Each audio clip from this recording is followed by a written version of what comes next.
Good day mga kapishi, this is once again Coralulette. So guys, today's videos, ito'y gumagawa ako ng ube muffins and chocolate muffins. So, sa kaganapan nito, nag-request yung anak ko na gagawa daw ako ng muffins para sa kanyang name day.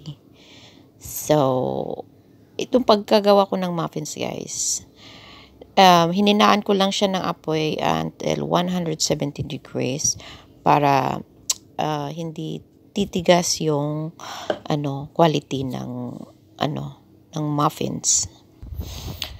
So ito na yung ating muffins. 'Di ba? Maganda yung textures niya, hindi siya bumubukadkad. Kasi ang ko nito hindi ko hinaluan siya ng tubig. So, milk lang at oil ang nilagay ko. Wala na yung nilagyan ng tubig.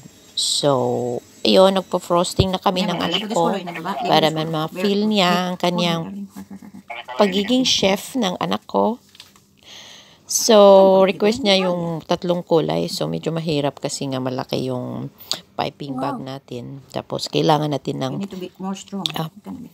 lakas para maipupush yung ating whipped cream.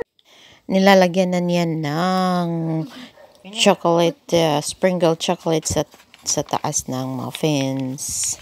So, tungtuwa siya talaga na siya yung gumagawa ng kanyang muffins.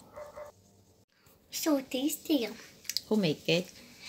Me, because this is my holidays.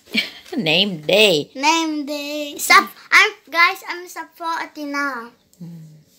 In Greek, we celebrate name day here. So thank you again guys for watching our videos. Until next time, maraming salamat. Yes.